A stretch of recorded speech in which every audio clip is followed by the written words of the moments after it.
Эфирден алықлар вақыты студияда Олсын Нұриева исәмісіз. Бүгінгі шығарылышының түп темалары.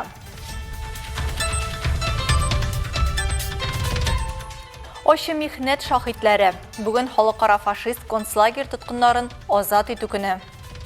Шул вақытта біздің совет солдатлары самолеттан аларны шартлатып, поездны туқтатып, аларны құтқаралар.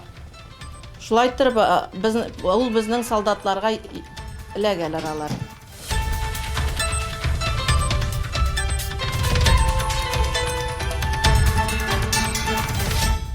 Хәтер билгісі. Ознақайлылар Қызыл Қанафір бүтін Россия акциясына қошылды. Шушы хайрия акциясынан жиып алынған оқшалар борсыда шунда топшырылатырған бұл.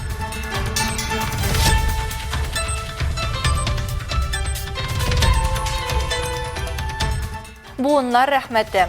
Қолабызда оқытушылар һәм балалар бақшалары педагоглар арасында үз ішчән сәнгать смотр бәйгесі узды. Бүгін инде безнең гала концерт. Biz урыннар билгеләдек, кунаклар чакырдык. Һәм бик матур шара булыр дип өметләнеп калабыз.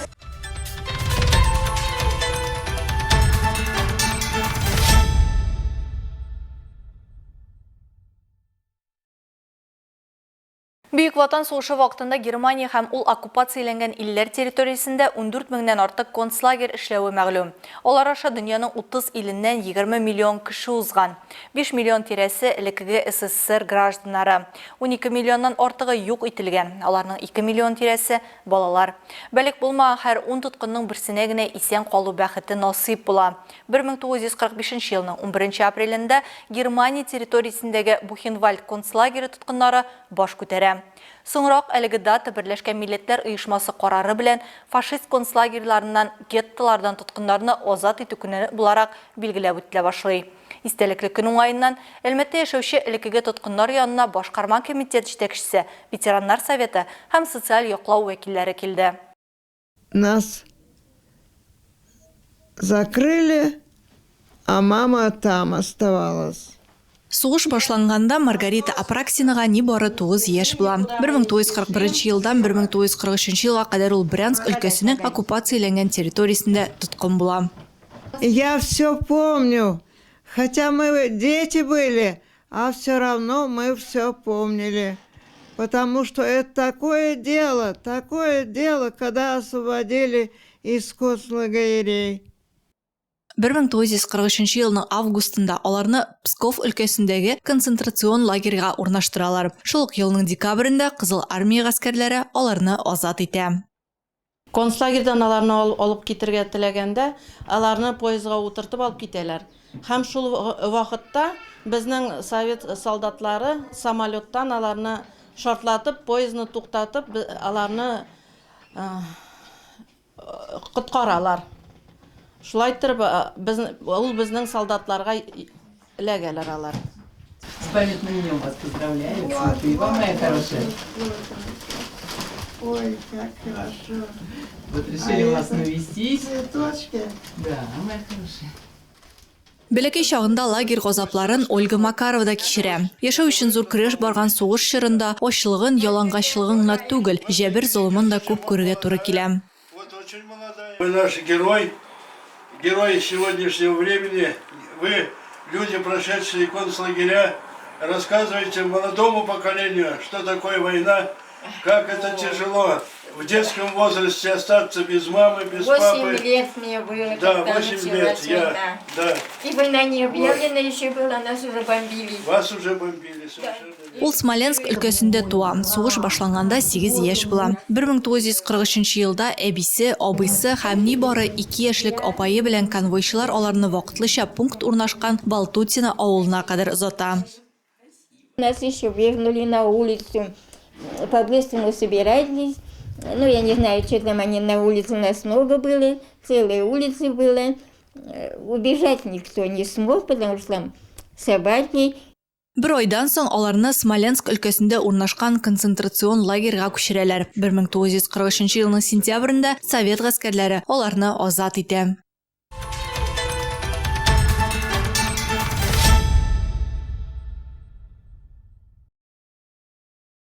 1945 елның 11 апрелі Бүйік Ватан сугышы тарихында Мәскәүдә СССР һәм Югославия арасында дуслык, үзара ярдәм һәм сугыштан соңгы хезмәттәшлек турында шартнамә имзалану белән дә кирип кала.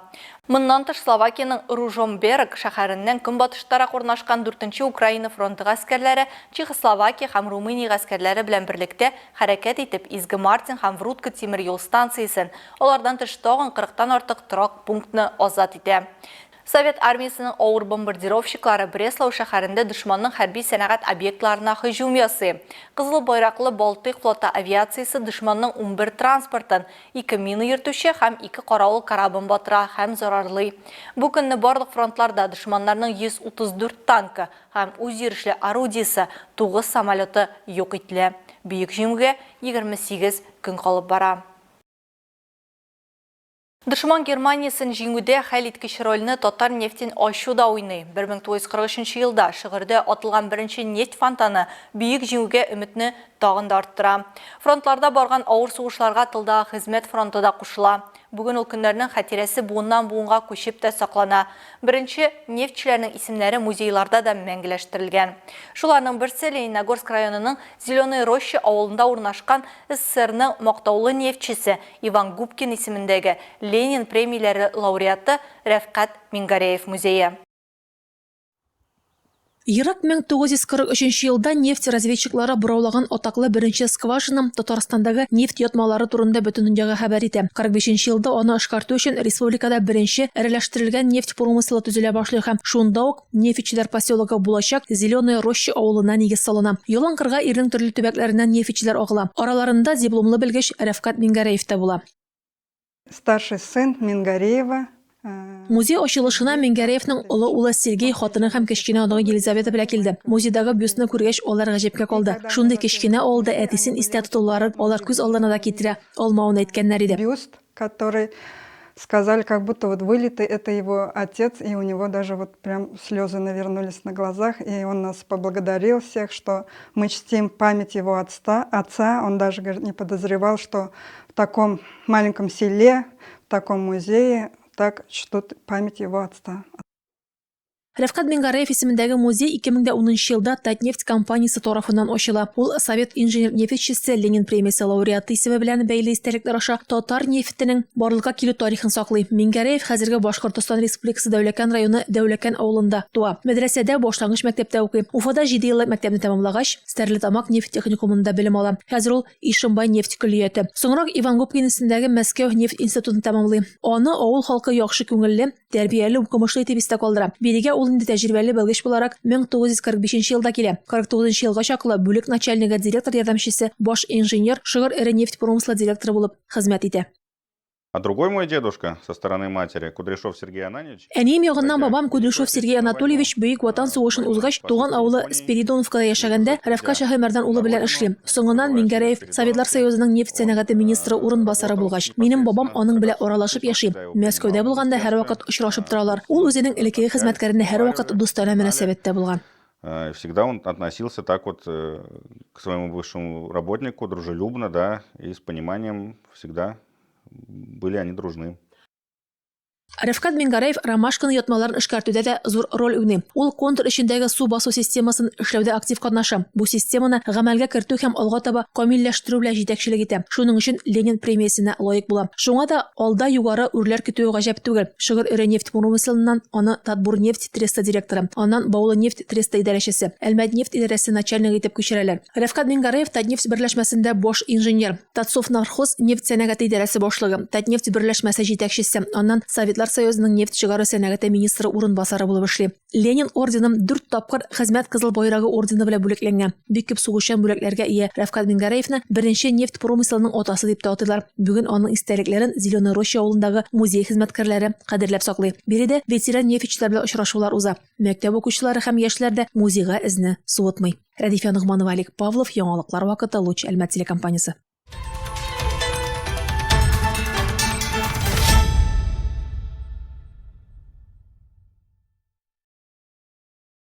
Ел сайын илебездә Кызыл Канәфер Бүтін Россия акциясы уза. Әлеге хәйрия акциясы социаль әһәмияткә ия һәм ул җиңү көнен бәйрәм итүгә багышланган чаралар исемлегенә кертелгән. Акциягә азнакайлылар да кушылды. Очрашу Татарстан мәйданында узды. Бу хакта тулырак мәгълүмат Илмира Шәрифуллина сюжетында.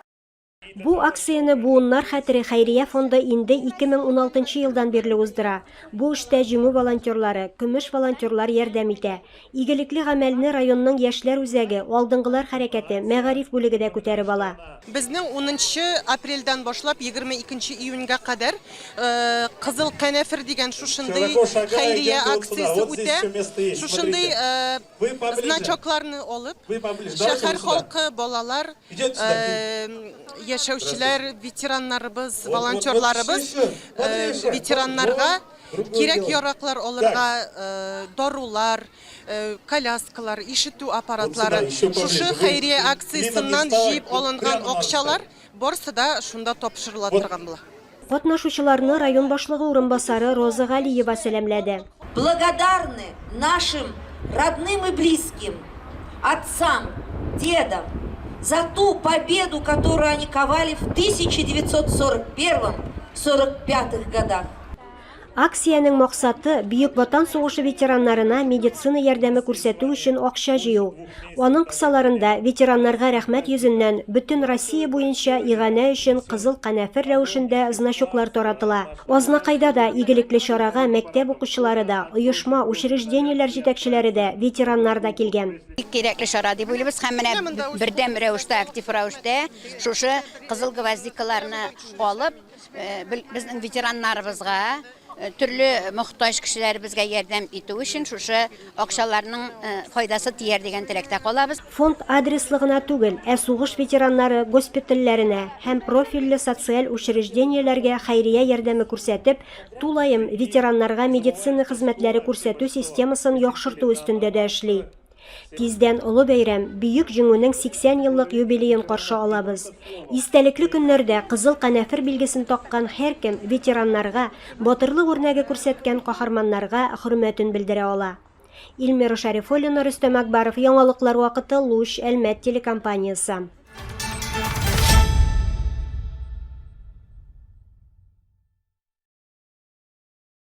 Бөек Ватан сугышында җиңүнең 80 еллыгы уңаеннан калабызда укытучылар һәм балалар бакчалары педагоглары арасында үз эшчән сәнгать смотр бәйгесе узды. Аның максаты яшь хезмәткәрләрнең иҗади мөмкинлекләрен киңәйтү һәм бөек җиңүнең тарихын һәм кыйммәтен киләчәк буынга җиткерү.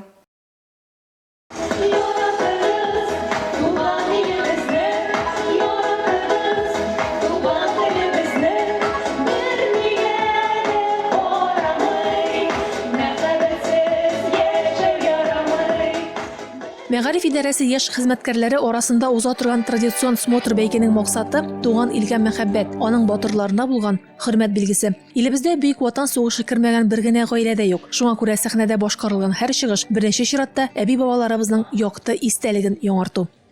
3 апрель көнне безнең сайлап алу смотр конкурсы булды менә. Анда 50-дән артык мәктәп һәм садик катнашты.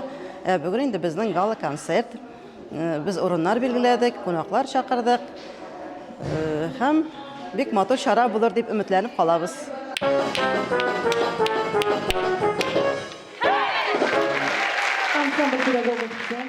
Укытучылар һәм балалар бакчалары педагоглары үзләренең дәресләрендә укучылар белән берлектә Бөек Ватан сугышы темасын еш күтәрә. Бу да ватанпәрвәрлек чагылышы. Бу юл исә алар туган илгә, үз каһарманнарына булган рәхмәтен җыр һәм шигырь юлларына салып үзләре башкарды.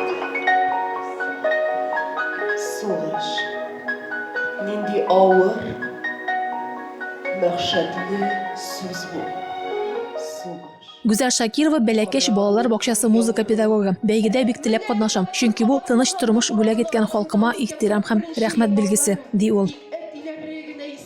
Әлеге конкурста мин оригинальный жанр өлкәсендә монолог сөйләп беренче урынны яуладым. Һәм инде нәрсә әйтәсем килә, безнең бүгенге бурыч, бүгенге тормышның бурычы киләчәк буынга безнең ата-бабаларыбыздан калган, алар алып килгән бөек җиңүне киләчәк буынга җиткерү. Әлеге конкурс нәкъ менә бүгенге үткән бәйге Безнең талантларны ачырга, күпләрнең яшь талантларны күрсәтергә ярдәм итте. Ну вот и все. Девочки, даже не верится, что мы закончили наш медицинский университет. Бу смотр бәйге шулай педагогларның бер-берсенә тәҗрибә алышу мөмкинлеген дә бирде. Конкурсның нәтиҗәләре буенча иң яхшы чыгыш ясаучыларга дипломнар һәм бүләкләр тапшырылды. Чыгышлар тамашачылар тарафыннан да югары бәяләнде. Рәдифә Нугманова, Рамил Базардинов, Яңалыклар вакыты, Луч, Әлмәт телекомпаниясе.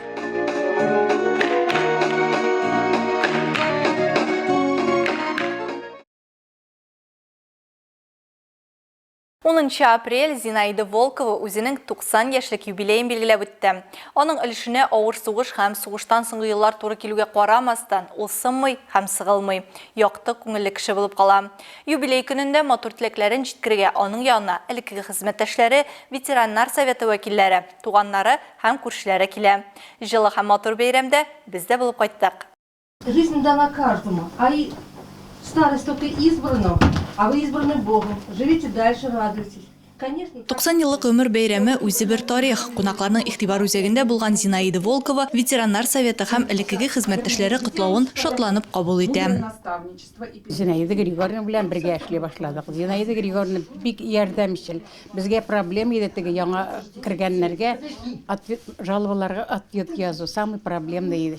Ул от иде бөтенсен ярдәм итеп, бөтен хәрефен итеп, бөтенне язып, әзерләп нитеп бирәдер. Бик ярдәмчел. Ул наставник булып эшләде. Зинаида Волкова Новосибирск шәһәрендә туып үсә. Бөек ватан сугышы башланганда аңа нибары 6 яшь. Әйтсәм, фронтка алып китер алдыннан гына гаиләдә 6нчы балалары туа. 6 баланы аякка басырга туры килгән әнисенә ярдәм итәргә Зинаидага туры килә. Я помню, как мы горох собирали. 5-летние ребенком поля уберут горох, и нас заставляли все горошинки собирать в сумочку и потом что сдавать. Аның гаиләсе барлык сынауларны да сынмыйча, сыгылмыйча үтә. 1953 елда ул хәрби кешегә кияүгә чыга һәм ире белән Әлмәткә күченә. Анда намус белән суд приставлары коллективында эшли башлый. Бу хезмәткә 25 ел гомерен багышлый. Я 3 месяца проработала.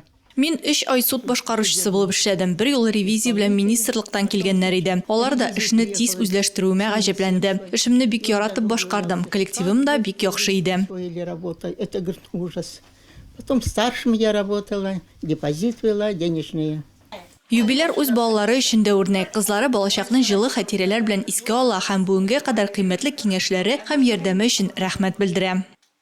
Выходные мы всей семьей ходили за ягодами, за грибами. Ял көннәрен без һәрвакыт табигатьтә үткәрә идек. Җиләк, гөмбә артыннан йөрдек. Әти балык тотырга ярата иде. Палатка алып төннәрне шулай күл янында да үткәрә идек. Аларның тәмле балык ашы хәзер дә хәтердә. Менә шулай мәхәббәткә төренеп яшәдек. Так вот мы как-то вот жили, то что вот с природой, с любовью. Зинаида Волкова актив тормыш алып бара. Спорт матчларын карый, яшелчәләр үстерә. 30 лет я уже знаю Зину. Мин инде 30 ел Зина апаны иң гадел һәм битараф булмаган кеше буларак беләм. Бүген бу сыйфат бик мөһим. Алар урманга да йөриләр, гөмбә дә, җиләк тә җыялар, үзләре тозлыйлар. Гомумән барлык өлкәләрдә дә беренче урында ул. Во всех сферах человек номер 1. Зинаида Волкова һәр туган көненә шатланып, тормыштан ләззәт алып яши. 3 оныгы, 4 ыныкчыгына куана һәм үзен бәхетле кеше дип саный.